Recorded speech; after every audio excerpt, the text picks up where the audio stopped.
ढीठ होके गाना शुरू किया ना, फिर गाना बजा, फिर ऐसा गाना बजा लोग वेला दे दे के शफी मोहम्मद दी वेल वेल वेल सिर्फ गाना ही गाते।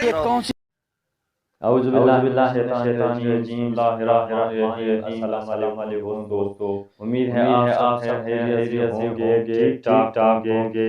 आज मैं आप लोगों के लिए लेकर आया हूँ एक इंटरेस्टिंग वीडियो। शुरू करने से पहले आप लोगों से एक छोटी सी रिक्वेस्ट है कि वीडियो को लाइक कीजिए, कम कीजिए, इज़हार करना ना भूलिए। मेरी शुरू करने से पहले आपसे एक उसी दरख्वास्त है कि चैनल को सब्सक्राइब कीजिए और बेल आइकन प्रेस करना ना भूलिए। मैं आप लोगों के लिए लेकर आया हूँ एक इंटरेस्टिंग वीडियो। ख्वाहिश है कि मैं भी देख सकूँ और आप लोगों को भी दिखा सकूँ। तो आइए देखते हैं एक इंटरेस्टिंग और अमेजिंग वीडियो को कंप्लीट कीजिए, स्किप ना कीजिए ताकि आप लोगों को सही तरीके से वीडियो समझ में आ सके। तो आइए वीडियो करते हैं। ढीठ होके गाना शुरू किया ना, फिर गाना बजा, फिर ऐसा गाना बजा लोग वेला दे दे के शफी मोहम्मद दी वेल वेल वेल सिर्फ गाना ही गाते या और भी काम किते नहीं फौत की दे के मलूद भी पढ़ने आ जी दिल्ली टुर गया जंगल।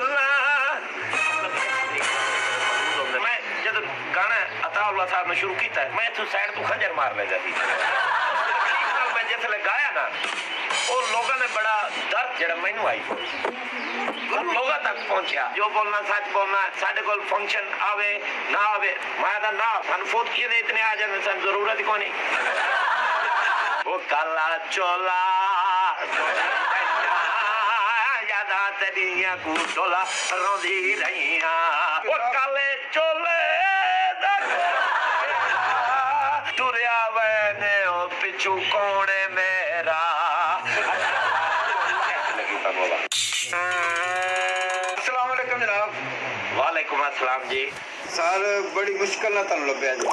जी अल्लाह दी रहमत नाल मैं जेड़ा भी लभदा बड़ी मुश्किल नाल लभदा है। बड़ा मुश्किल तारा एड्रेस तक पहुंचे लोगों को पूछ के अल्लाह दी देन है, अल्लाह दी तकसीम है भाई जेड़ा जेड़ा जिथे जिथे जीवे जो बैठा है। तो बड़ा ना सुनिया ताला जनाब। ना ते उस रब दा है जी असि ते बस है ओदे बंदे हैं ते छोटे मोटे गुलकार है जी। लेकिन मैं ये आखा भाई मैं मुझे अगर कोई होन अगर मेहदी साहब जिंदा होंदे वो मैंने बह के जरूर सुनते। अच्छा अल्लाह दी एडी रहमत है इस गले च कोयल दिलाई हुई है और जदों गिट्ठे शिट्ठे दा टाइम होंदा उसले बाहर आ जाती मतलब तुसी समझ रहे हो ना मेरी गल नु भाई जदों बगलम शगलम कोई ऐसा सिस्टम होंदा। अच्छा कितना अरसा हो गया तानू गांदे हुए? ए जी पैदाइश तो पहले दा गाना शुरू किया है। पैदाइश तो पहले तुसी क्या में गा सकते? तुसी मेरी गल नु फॉलो नहीं कीता। ए मेरे अब्बा जी गुलकार सी। मेरे दादा जी जेड़े सी वो भट्टी दे मेले लगदे होंदे सी तुहानू शायद पता होवे ना सैन भट्टी दे। हां सुना है। मेरे दादा जी उथे साउंड मास्टर सी गांदे नहीं सी उस टाइम।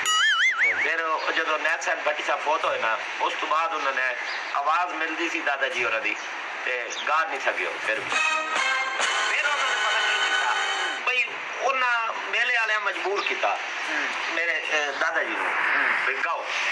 दादा जी ने एक दो गाने गाए बड़े बेइज्जत होए मतलब शुरू तो जिवें अब्बा जी और दसते जो दादा जी ने ढीठ होके गाना शुरू किया ना फिर गाना बजा, फिर ऐसा गाना बजा लोग वेला दे दे के मतलब एक दादाजी गा रहे ना बिच रोक के आखना शफी मोहम्मद दी वेल वेल वेल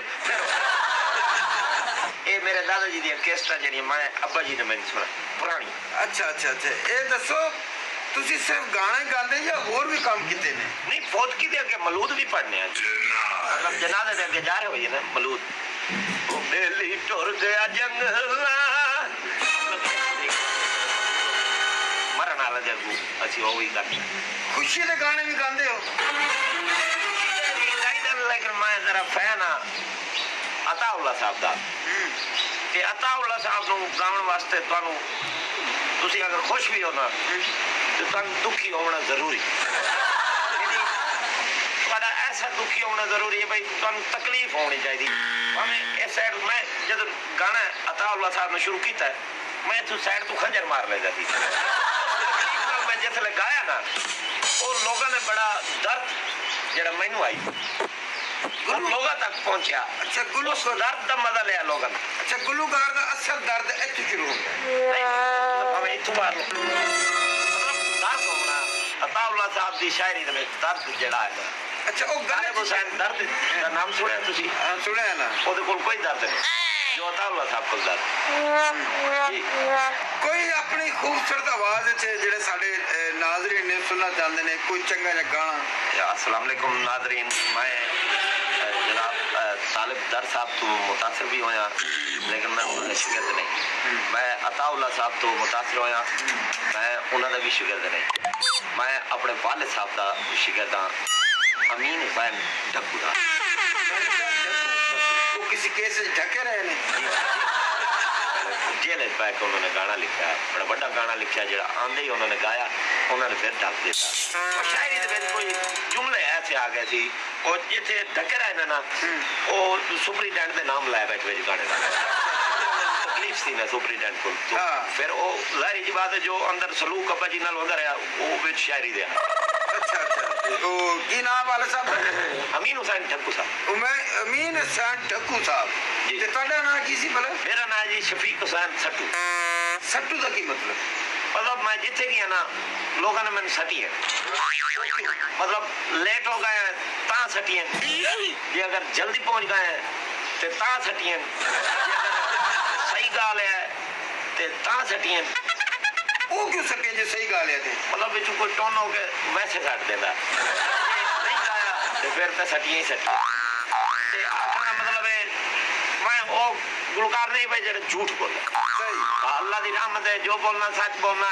साडे कोल फंक्शन आवे ना आवे मैं दा ना सन फोत किए इतने आ जाते सन जरूरत ही कोई नहीं लेकिन आना चाहिए फंक्शन। बहुत ही अच्छी गांदे भाई जी मैं तो दस जिस बार तुझे कोई मरे ना तो मैं दसना मैं तो उस बार पढ़ के सुनावा। बड़ी मेहरबानी। एहतमाम होंदा मैं दो बंदे नाल और पिछू सौदी रखे हुए वो रोण वाले सिलसिलेकार दे विच होंदा अल्लाह करे तुहाडे कोई मरे अल्लाह ना करे मैं तुहानू वैसे बुला लवांगा ऐसे अगर कोई तुहाडे महल्ले च फौत हो जावे ये तुसी देने च रखना मेरा नंबर तुसी ले लेना इस प्रोग्राम के बाद। अच्छा ते कोई अगर मोहब्बत ही है जी कोई महल्ले कोई फौत की होवे जे अल्लाह करे तुहाडे रिश्तेदार कोई होवे फिर मैं तुसी बुला लेना लाजमी मैं आना लाजमी और मैं मतलब फौत की तो बस कट नहीं। अच्छा कोई गाना जरा तुहाडा बड़ा आज तक हिट होया होवे? नहीं जी अल्लाह दी रहमत नाल अपना गाना कोई नहीं मतलब मैं कोई हिट नहीं होया आज तक? नहीं नहीं हिट होए जो लोगों ने गाए हैं वो मैं गाया। आवाज है ना आवाज आवाज क्या जो दी मेरे काबिलियत अल्लाह ताला ने इतनी देती है कि भाई अपना कुछ नहीं बना सकिया मैं गाना लोगों ने गाया है मैं ओ बना। तो लोगों का कोई गाया हो जरा तुहानू बड़ा पसंद सुना है सुरीली आवाज है? हाँ जी सरगम दे होंगे 700 रे गा मा पा धा नी सा ये 8वां हो गया जनाब। 7 होंदे ने हाँ ये 8वां 8 है ना। अच्छा 800 होंगे नहीं 7 होए नहीं मेरे को जो गलती होगी मैंने लगता तुसी भी मेरा सी हो 8 होने।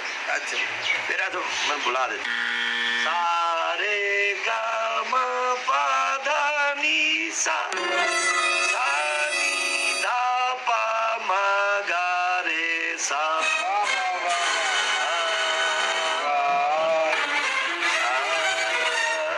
वो काला चोला यादा तेरिया कुटोला रोंदी रहिया काला चोला यादा तेरिया कुटोला रोंदी रहिया वो काले चोले टुरिया वैने ओ पिछू कोने मेरा थोड़ी रहिया कैसी लगी तनोला? क्या बात है तेरा नाम सट्टू जी ने रखा सही रखा भाई अच्छी आवाज है। लोग मदहोश हो जाते होंगे। और सुनो नहीं सर क्या है? पता लग गया कि तुम्हारी आवाज चंगी है। हम तो गरारे शरारे नहीं पीते साडा है मसूर दी दाल दा पानी को उबाल के गरारे करो गला ठीक हो जाता है। और सुनो नहीं असि शुक्र अलहमदुलिल्लाह बस इन्ना बहुत है जनाब।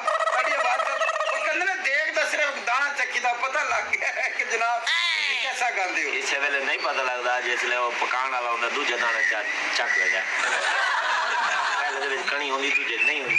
अच्छा चितड़े पदार्थ बाह कर जिंद लुटवाई नी सांगे अथे आई अमवे आ मैदा दिलदारा